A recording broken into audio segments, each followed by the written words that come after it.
La sangre que fluye continuamente a través del organismo ejerce una presión en las paredes de los vasos sanguíneos.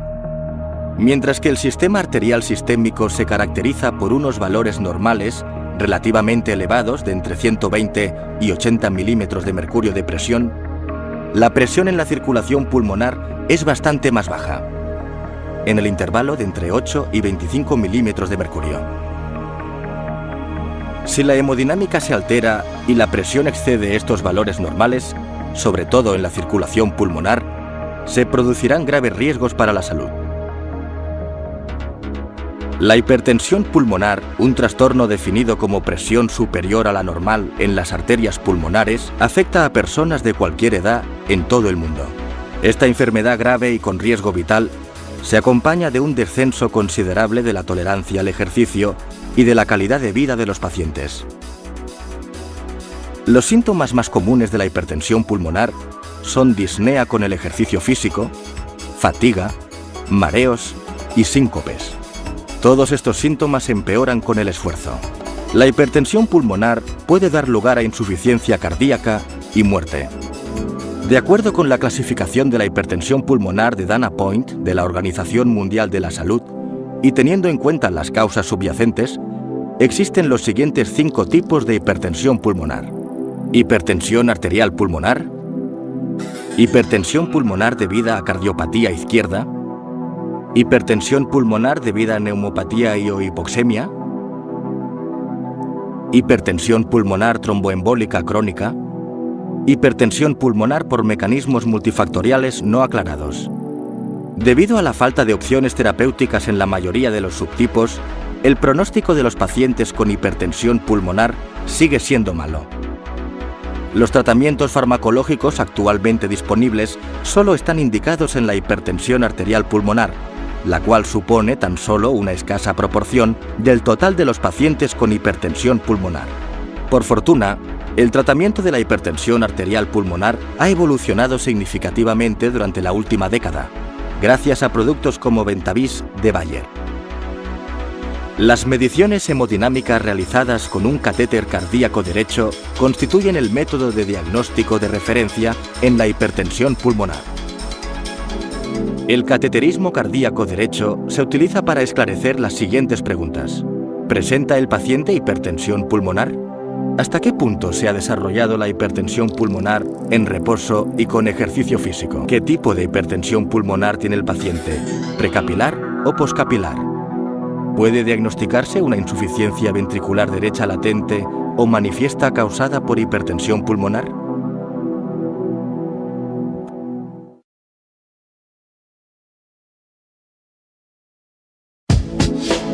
El cateterismo cardíaco derecho es la herramienta diagnóstica más importante en la hipertensión pulmonar y con una buena formación, su utilización no es complicada. Es el único dispositivo capaz de medir una serie de parámetros hemodinámicos que no pueden determinarse de otro modo. Su funcionamiento se basa en el principio de los vasos comunicantes. Los cambios rítmicos de los valores de la presión sanguínea en el corazón se transmiten, a través del líquido en la luz del catéter, a un dispositivo de medición fuera del organismo. Cuando se utiliza este método, es esencial nivelar cuidadosamente el dispositivo de medición y el corazón para obtener valores de presión correctos. Un catéter cardíaco derecho consiste en catéter con varias luces diferentes, punta de valor inflable-desinflable para la dirección del flujo, termistor, transductor de presión, ordenador para la medición y para mostrar los datos obtenidos.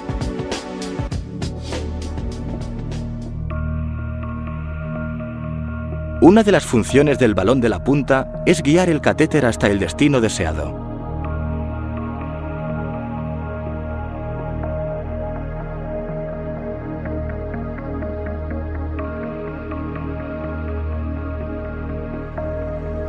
En su recorrido a través del corazón hasta la arteria pulmonar, mide la presión en la aurícula derecha, el ventrículo derecho y la propia arteria pulmonar. A partir de estas mediciones directas, realizadas con el catéter, se pueden calcular otros parámetros hemodinámicos.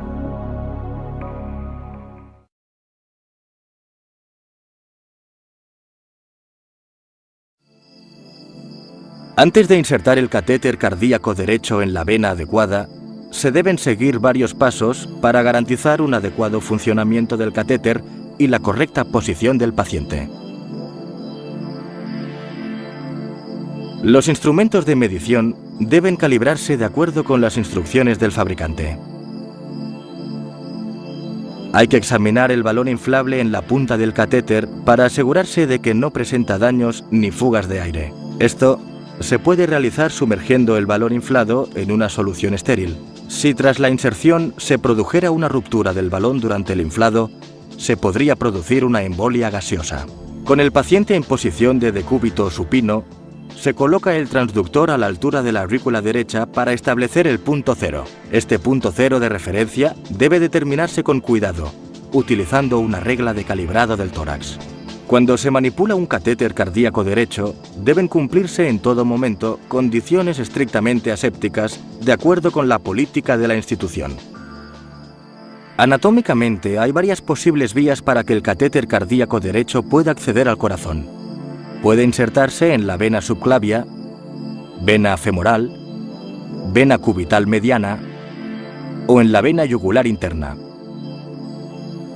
A menudo, para introducir el catéter, se selecciona la vena yugular interna derecha por ser la vía más directa al corazón y también porque se identifica rápidamente y es de fácil acceso. Se desinfecta la piel en la zona de inserción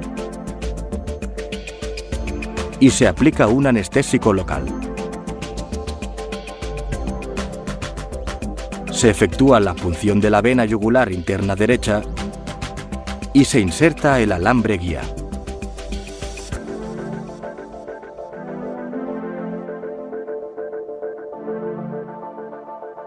Después de haber agrandado la zona de punción realizando una pequeña incisión cutánea, el dilatador y el introductor se hacen pasar sobre la guía hasta el interior de la vena. A continuación, se retiran el dilatador y la guía, dejando el introductor en la vena yugular interna derecha. Antes de poder insertar el catéter, debe purgarse la luz con solución salina heparinizada y el extremo distal de la luz debe conectarse con el transductor de presión. Ahora puede insertarse cuidadosamente el catéter a través del introductor. Cuando se han avanzado unos 15 a 20 centímetros con la punta del catéter, al llegar a la vena cava, se infla el balón con unos 1,5 mililitros de aire. Esto se hace para que el catéter siga la dirección del flujo hacia la arteria pulmonar. Durante la colocación del catéter cardíaco derecho, debe controlarse su avance con el ordenador. La posición de la punta del catéter queda reflejada en las típicas curvas de presión. Durante el procedimiento de inserción, también debe monitorizarse continuamente el electrocardiograma para detectar posibles complicaciones. Es necesario sincronizar las curvas de presión y el electrocardiograma para interpretar los valores medidos. Antes de cada medición, debe purgarse el catéter cardíaco derecho con solución salina fisiológica para prevenir coágulos y asegurar la correcta lectura de las presiones. Asimismo, antes de cada medición, debe volverse a verificar la correcta posición del sistema transductor y la posición del transductor en cero abriendo la llave de paso.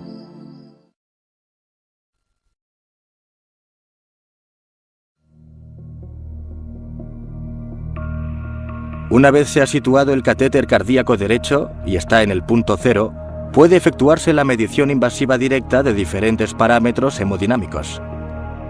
La lectura y el registro de estos valores se realizan en reposo, al final de la expiración y de forma sincronizada con el electrocardiograma. El primer valor que se mide y registra en milímetros de mercurio es la presión media en la aurícula derecha. Cuando la punta del catéter llega a la aurícula derecha, se observa una onda característica en el monitor que confirma la posición correcta de la luz proximal del catéter. La medición de la presión media en la aurícula derecha se realiza con el balón desinflado y en leve expiración. El valor normal es alrededor de 4 milímetros de mercurio. Se consideran como patológicos los valores superiores a 8. Tras permitir que la punta del catéter, flotando en el torrente sanguíneo, atraviese el corazón derecho hasta introducirse en la arteria pulmonar, el balón se desinfla de nuevo y pueden determinarse 3 valores de presión. Al igual que antes, se confirma la posición correcta del catéter mediante la monitorización de la curva típica de presión para esta localización. Los 3 valores de presión que se miden aquí al final de la expiración son la presión arterial pulmonar sistólica, diastólica y media. Antes de efectuar las mediciones, se repite el calibrado del punto cero. Valores considerablemente superiores a los fisiológicos indican una hipertensión pulmonar. La siguiente medición es la de la presión capilar pulmonar. Aunque el catéter nunca llega al ventrículo izquierdo o a las venas y capilares pulmonares, es posible medir con este los valores de presión de estos vasos. Para efectuar estas mediciones, el catéter cardíaco derecho aprovecha el hecho de que los valores de presión en el ventrículo izquierdo, la aurícula izquierda y las venas y capilares pulmonares se encuentran al mismo nivel al final de la diástole. Al llegar a la posición confirmada de enclavamiento capilar pulmonar, se infla lentamente el balón hasta cerrar de forma transitoria las ramas de calibre medio de la arteria pulmonar. Los valores de presión medidos en esta situación corresponden a la presión capilar pulmonar y en el monitor se observa su forma típica de onda. El intervalo normal de los valores fisiológicos de la presión capilar pulmonar se sitúa entre 6 y 12 milímetros de mercurio. Valores superiores a 20 son patológicos. Todas estas mediciones se realizan al final de la expiración. El balón debe volverse a desinflar tras 1 a 2 minutos para evitar la ruptura de los vasos y el infarto pulmonar. Si el paciente padece hipertensión pulmonar, el enclavamiento no debe durar más de 10-14 segundos. Tras desinflar el balón, la curva representada en el monitor vuelve a la de la presión arterial pulmonar. El gasto cardíaco es otro parámetro importante que influye en la perfusión sanguínea de los órganos. Para establecer su valor, se emplea el principio de la termodilución. Después de confirmar la posición correcta de la luz proximal del catéter, se inyectan 10 mililitros de cloruro sódico fisiológico helado. La velocidad a la que se diluye el líquido frío en el torrente sanguíneo depende del gasto cardíaco. El ordenador calcula el gasto cardíaco a partir de las mediciones de la temperatura realizadas a lo largo del tiempo por la punta del catéter. Para obtener un gasto cardíaco medio exacto, se efectúan 3 mediciones que deben aumentar a 5 en caso de fibrilación auricular.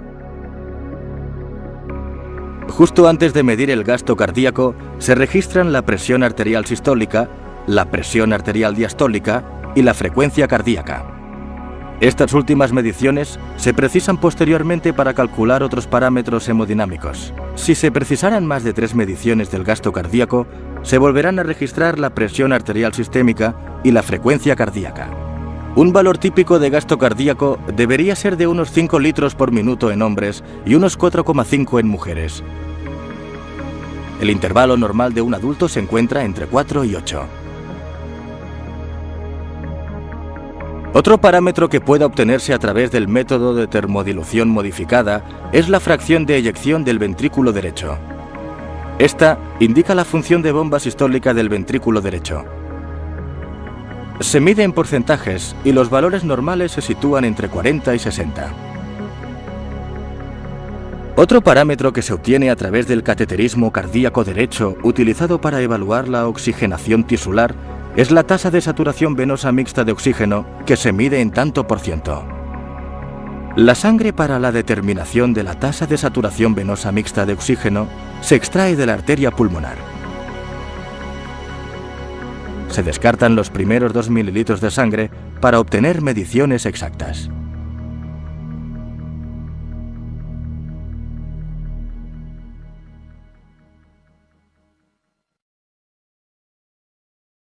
A continuación, pueden medirse otros parámetros hemodinámicos a partir de las mediciones efectuadas con el CCD, como por ejemplo, resistencia vascular pulmonar, resistencia vascular sistémica, superficie corporal, índice cardíaco, gradiente transpulmonar.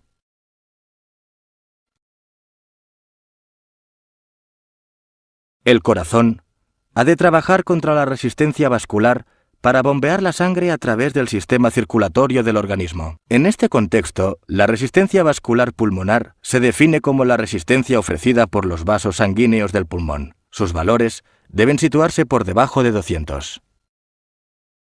Por otro lado, la resistencia vascular sistémica es la resistencia que ofrecen los vasos periféricos. Los valores normales oscilan entre 900 y 1400. Un importante parámetro auxiliar es el área de superficie corporal, calculada a partir de la estatura y el peso corporal. Suele ser un indicador más fiable de la masa metabólica que el peso solo y tiene muchas aplicaciones clínicas prácticas. El índice cardíaco se define como gasto cardíaco dividido por la superficie corporal y se mide en litros por minuto por metro cuadrado. Este parámetro vasodinámico correlaciona el rendimiento cardíaco con el tamaño de cada persona, con lo que ofrece una mayor aproximación del gasto cardíaco necesario. Los valores normales se sitúan en el intervalo de 2,5 a 4. El gradiente transpulmonar se define como la diferencia entre la presión arterial pulmonar media y la presión capilar pulmonar, PCP. Es otro modo de documentar la resistencia vascular pulmonar y sus valores no deben exceder los 12 milímetros de mercurio.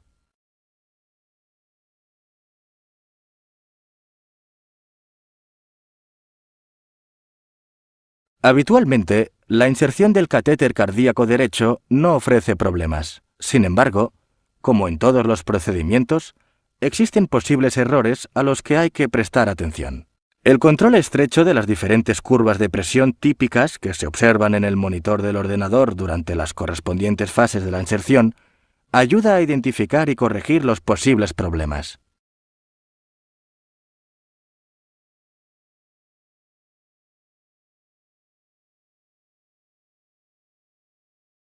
La ausencia de una curva de presión auricular derecha, mientras se hace flotar la punta del balón inflado, indica que el catéter se ha obturado en la vena cava. Esta situación se rectifica desinflando el balón y retirando cuidadosamente el catéter antes de volver a hacerlo flotar.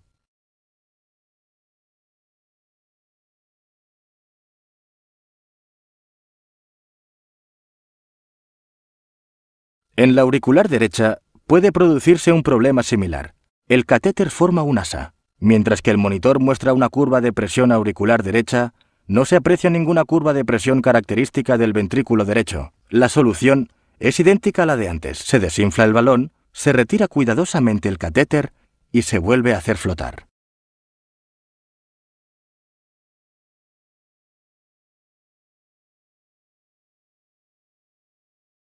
Si el monitor muestra una curva de presión ventricular derecha, pero falta la curva de presión de la arteria pulmonar, es que el catéter no ha pasado la válvula pulmonar y se ha obturado en el ventrículo derecho. También, en este caso, se retira el catéter antes de seguir haciéndolo avanzar.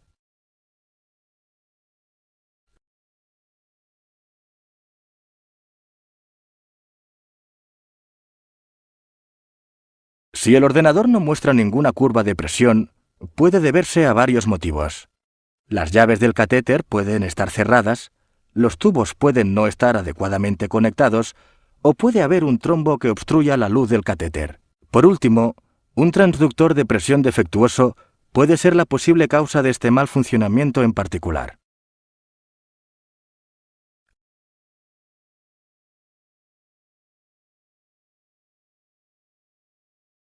Las curvas de presión amortiguadas pueden deberse a las siguientes causas. El transductor de presión o los tubos pueden contener burbujas de aire. La luz del catéter puede estar parcialmente bloqueada por un trombo o la punta del catéter puede haber chocado contra la pared vascular.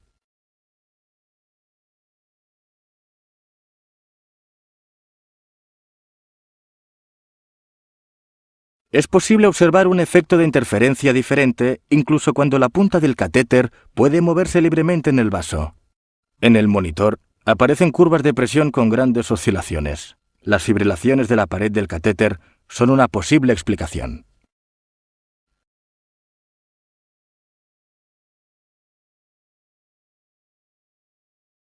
Si las lecturas de la presión son inesperadamente bajas, indica que se han producido errores en el calibrado del punto de referencia cero. Sin embargo, no debemos olvidar que las lecturas fluctúan con la respiración.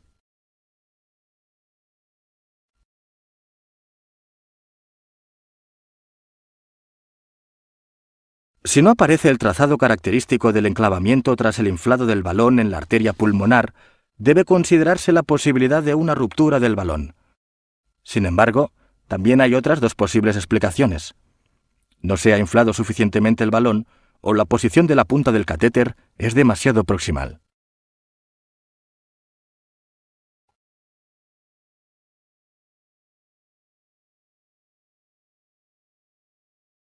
Una curva de presión anormalmente sobreenclavada indica que la punta del catéter se ha alojado contra la pared vascular. También, en este caso, han de tenerse en cuenta las fluctuaciones normales durante las diferentes fases de la respiración.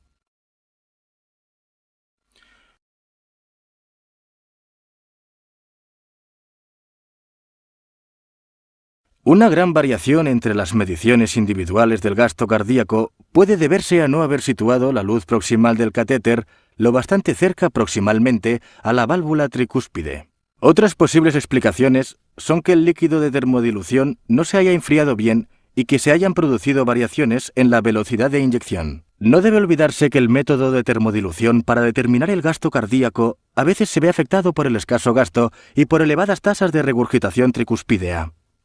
Para estar seguros de la fiabilidad de las mediciones previas, debe verificarse la relación entre los dos siguientes valores de presión durante la retracción del catéter.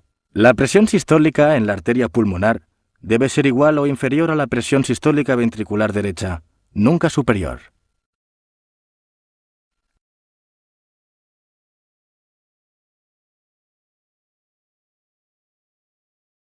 La presión diastólica del ventrículo derecho debe ser 0 o cercana a 0.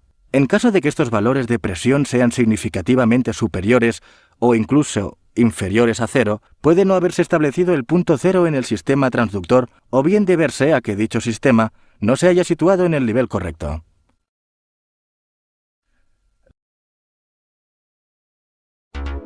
El cateterismo cardíaco derecho es el único método diagnóstico seguro para el diagnóstico de la hipertensión pulmonar. También es una herramienta importante para controlar la evolución de la enfermedad. Si se introduce cuidadosamente, el cateterismo cardíaco derecho no ofrece dificultades para su inserción y permite medir parámetros hemodinámicos que de otro modo no pueden determinarse. Desde el punto de vista médico, el uso del cateterismo cardíaco derecho es absolutamente indispensable en las indicaciones adecuadas.